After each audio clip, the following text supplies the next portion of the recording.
If you're sick of the endless ankle grabbing at the hands of those misleading, deceptive bastards at Toyota in respect of the dodgy DPF installation in your Hilux, Fortuna or Prado, rejoice, my somewhat chafed and unlubricated friend, because it's payback day, reciprocity day, tit for tat day, right back at ya day.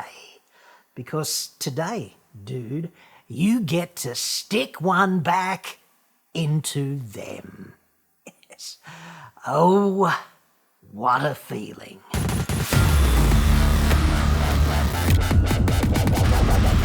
I'm John Cadogan from AutoExpert.com.au, and I really only get Toyotas for people kind of cheap if they specifically request one. Like, dude's got standards. And I ask you, have they not fooled everyone in respect of the RAV4 hybrid? Self-charging. The wonder bra of hybrids. Website? Card? You know the rest, blah, blah, blah. Who has time?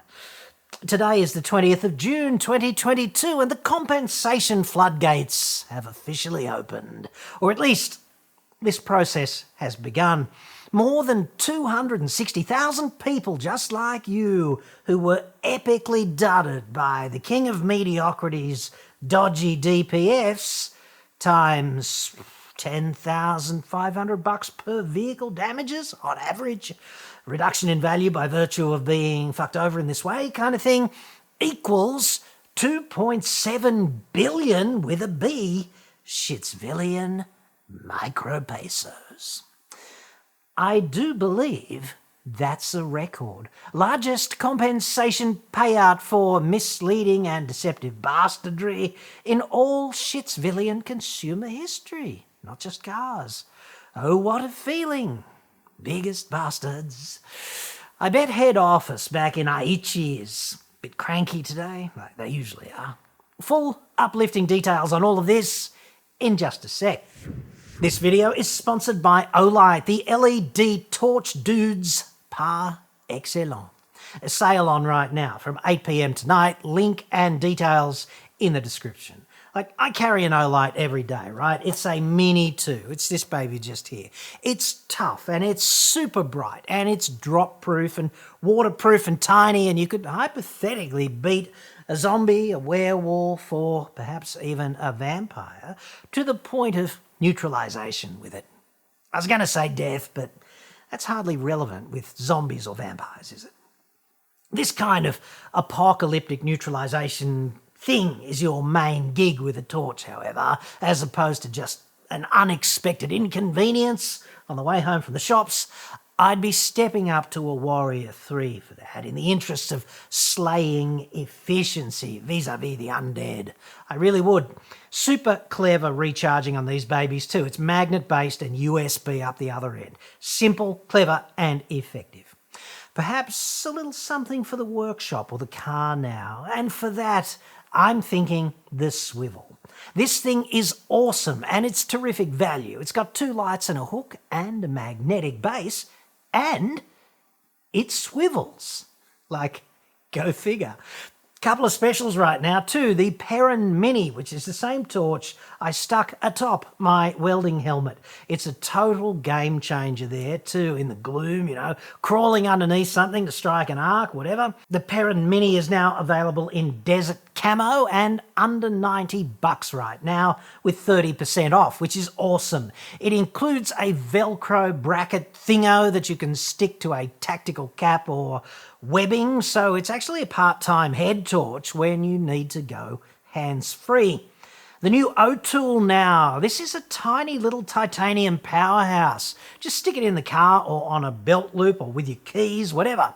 You won't feel a thing. It's practically weightless. Tiny little 3cm stainless steel blade, slotted and Phillips screwdrivers, a bottle opener, snap hook, and a zirconium glass breaker. Currently under $35 all up with 15% off during the sale. The sale is on from 8 p.m. tonight until midnight tomorrow. Link in the description. Use the code AEJC for 12% off after the sale and on non-sale items right now. I just don't promote products I don't believe in, dude. I carry this Mini 2 every day. It's been super useful in so many different ways, and it's never let me down. And it biffs my EDC Leatherman endlessly in the pocket. And it's been so stoic when it comes to that, in that endless battle for EDC in-pocket supremacy. Now, back to those deceptive bastards.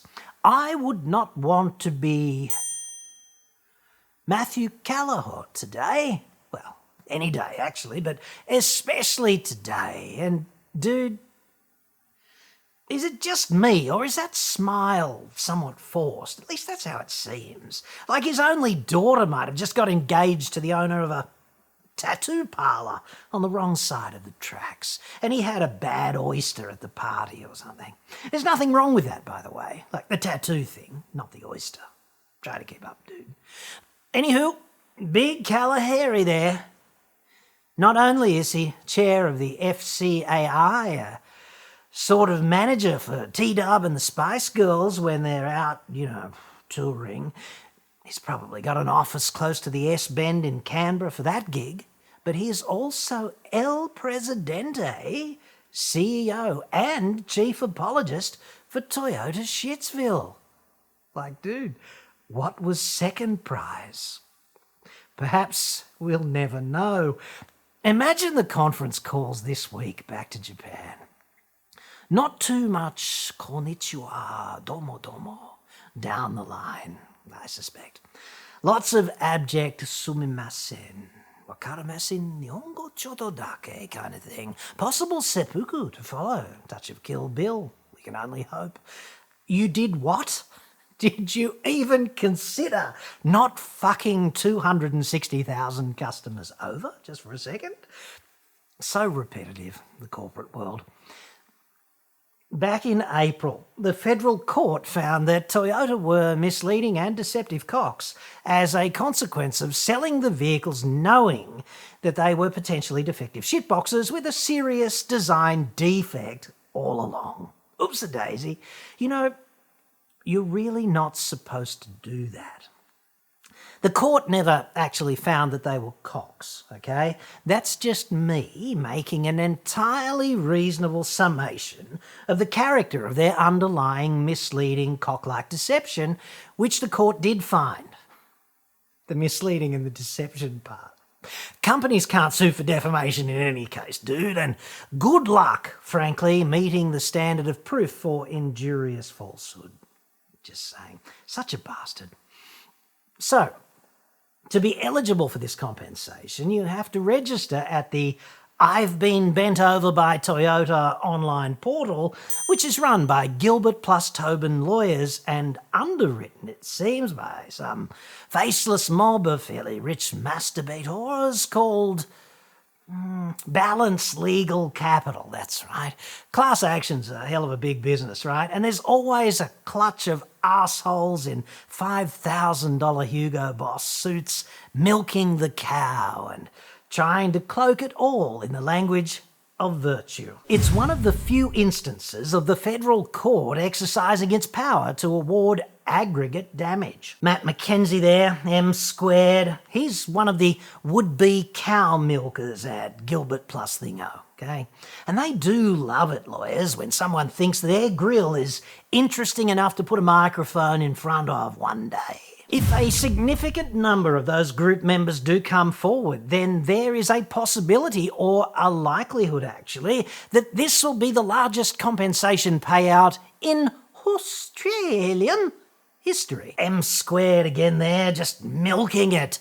You go, girl, I say. Predict that future. Be Nostradamus in the dairy.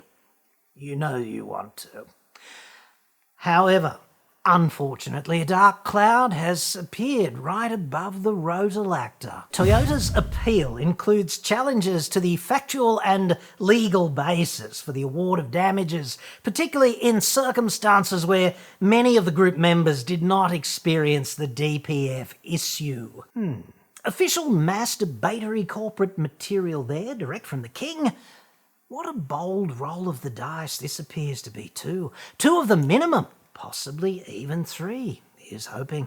Now, far be it from me to speculate contemptuously on the outcome of said asshole legal appeal.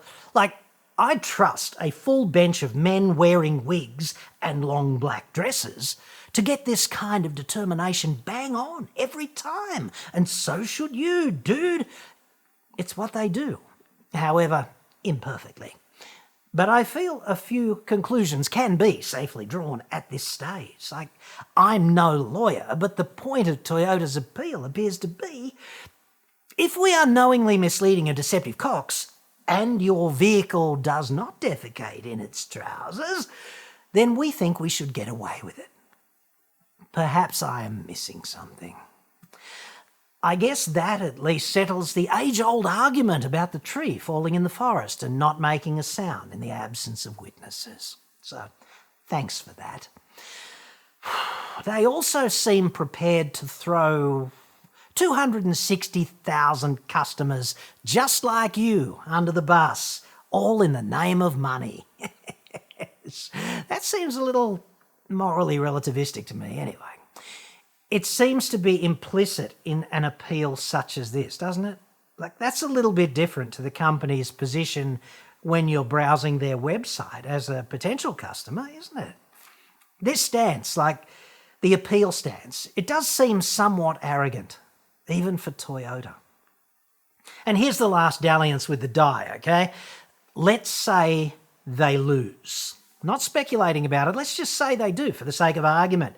That means that the highest court in the land will have declared them once and for all to be epically misleading, deceptive, anti-consumer cocks. It's not the kind of thing I'd want on my resume in a market that's frankly drowning in choice. But hey, each to their own. There would also be another huge round of negative publicity. Their epic commitment to R&D failure and then sweeping the fuck up under the rug until that became an untenable position, all hilariously reoxygenated again.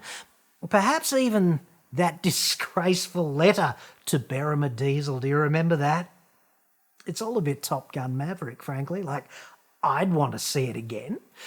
I do hope Kalahari 6 has had some meeting with the lawyers about doubling down and potentially losing and the consequences there. And I hope the faceless shot callers in Japan are on board as well.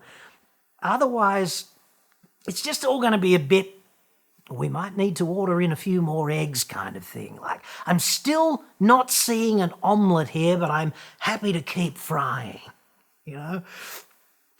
If you put 260,000 checks in envelopes and they're each about, I don't know, 1/8 of an inch thick, you actually end up with a stack of envelopes as high as the Burj fucking Khalifa. Not if you account for compression under the weight, but hey, imagine licking the friggin' stamps. You'd probably need a tongue transplant at the end of that, so I guess he'll just get the intern to do that, like lick the stamps. Transplant. Try to keep up. Fuck. Big Calla might have to order in some fresh biros too, because there will have to be correspondence with the victims. Imagine writing that heartfelt apology, the shame, the burden, the emotional toil. CEO says sorry burnout is an insidious boardroom condition. Ordinary people such as you misunderestimate. George Bush said that, so it must be a word, right?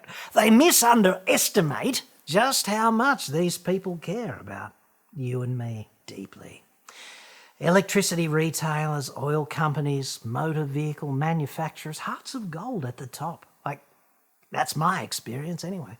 So, to Big Calla, I'd say, don't feel isolated in this time of need, dude. We've got you covered here at Auto Expert.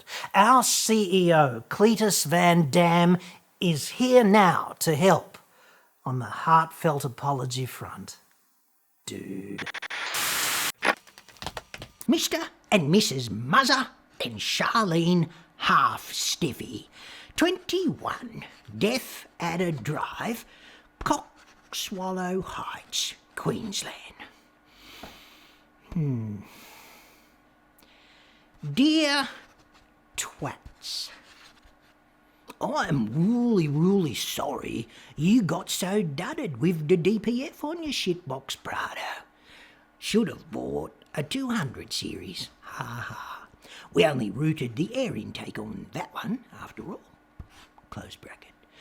I do sincerely hope, however, that you can continue to delude yourself about the legendary toughness and outstanding reliability of your fine small cock cruiser. Because we have invested so much coin getting mainstream Australian mouth breathers such as your good selves to think exactly that. Anywho, here's your big fat check, you greedy pricks. Now, if yous don't mind, I'm gonna piss right off, 'cause I've got things to do. Yours faithfully, Cletus Van Dam, Royal Fat Cave, freelance customer service consultant, on behalf of His Imperial Magnificence, Matthew the First, Cardinal of Mediocrity, Altona Palace, Danistan, Vicwegia, not locked down so far this week. That sounds about right. Only 259,999 more letters to go. Journey starts with a single step, dude. Multi-award-winning investigative reporter and empathy expert Cletus Van Dam there, industriously making Australia less shit. One 2.8 Toyota customer at a time. Like, it's a grubby job, dude, but hey, someone has to do it. Link to register for compensation with the cow milkers in the description. If you don't register, you don't get compensated, so that's a fairly simple proposition. M Squared says, but not precisely in these words, that Toyota's legal appeal consumer bastardry thingo could delay the opening of the compensatory floodgates by something like 12 months. And I don't get that. How long it takes courts to get their shit together. Like, it's not as if they have to decide which dress goes with which wig, is it? It's always the blonde wig with the black flowing number. Like, every time. You can set your friggin' clock by it. Maybe it's more of a shoes and lippy thing. How would I know? I'm told the Christmas parties are awesome, however. I think they all wear red shoes to that one, just like the Pope. At least, that's what I heard.